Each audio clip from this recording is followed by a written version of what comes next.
بھائیوں، یہ واقعہ صرف ایک جنگ کا نہیں ہے، یہ واقعہ ہے ایمان، صبر اور اللہ کے فیصلے کا۔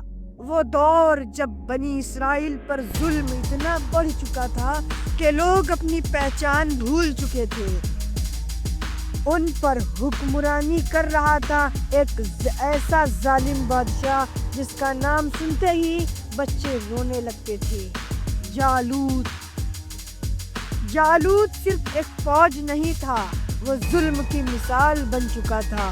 وہ قوموں سے جبراً خرید لیتا، جوانوں کو قتل کرواتا، عورتوں کو ذلیل کرتا اور اللہ کے نام کا مذاق اڑاتا۔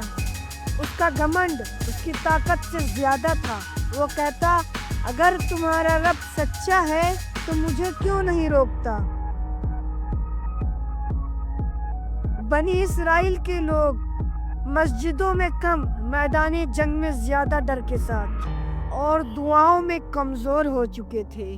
ان کے پاس فوج تھی مگر دلوں میں یقین نہیں۔ وہ کہتے، جالوت کو کون روک سکتا ہے؟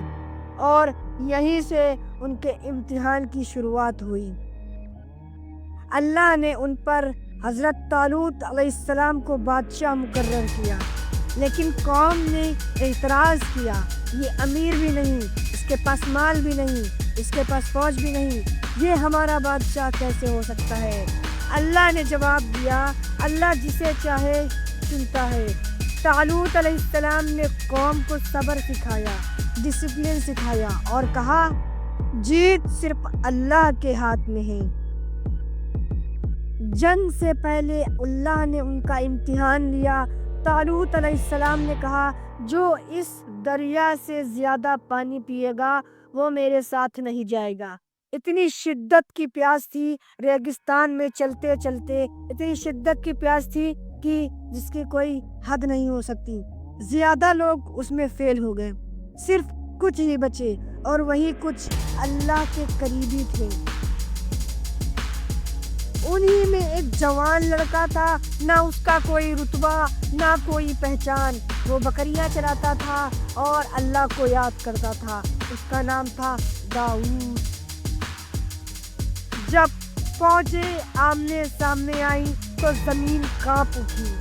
جالوت اپنی فوج کے ساتھ آگے آیا اور پھر سے چیخا، ہے کوئی جو مجھ سے لڑ سکے؟ فوج پیچھے ہٹ گئی۔ داؤد علیہ السلام نے یہ کہا تو ان کا دل جل اٹھا۔ انہوں نے کہا، میں اس ظالم کے سامنے کھڑا ہو جاؤں گا جو اللہ کا نام اچھالنے آیا ہے۔ لوگ ہنس پڑے۔ طالوت علیہ السلام اور داؤد علیہ السلام نے داؤد علیہ السلام سے کہا، تم چھوٹے ہو۔ داؤد علیہ السلام بولے، میرا رب تو بڑا ہے۔ طالوت علیہ السلام نے انہیں ہتھیار دینا چاہا مگر انہوں نے منع کر دیا۔ گلیل اور یقین۔ داؤد علیہ السلام نے صرف اپنی گلیل اٹھائی اور اللہ کا نام لیا۔ جالوت نے مذاق اڑایا۔ داؤد علیہ السلام نے پتھر پھینکا اور اللہ نے اس پتھر کو نشانے تک پہنچایا۔ جالوت ایک ہی پتھر میں گر پڑا۔ اس کا گھمنڈ اس کے ساتھ ہی مٹی میں مل گیا۔ جالوت کے گرتے ہی اس کی فوج بھاگنے لگی، ٹوٹ گئی۔ بنی اسرائیل جیت گیا اور انہیں سمجھ آ گیا، اللہ جب مدد کرے تو وجہ نہیں دیکھتا۔ اللہ نے داؤد علیہ السلام کو حکمت دی، خوبصورت آواز دی اور بعد میں نبی اور بادشاہ بنایا۔ جو کل تک انجان تھا آج اللہ کا چنا ہوا بندہ تھا۔ بھائیوں، اس میں میسج یہ ہے، آج بھی اگر ہم صرف طاقت پر بھروسہ کریں اور اللہ کو بھول جائیں تو جالوت زندہ رہتے ہیں۔ وہ کسی کے بھی روپ میں ہو سکتے ہیں، ایسے ظالم بادشاہ، لیکن اگر یقین زندہ ہو جائے تو داؤد پیدا ہوتے ہیں۔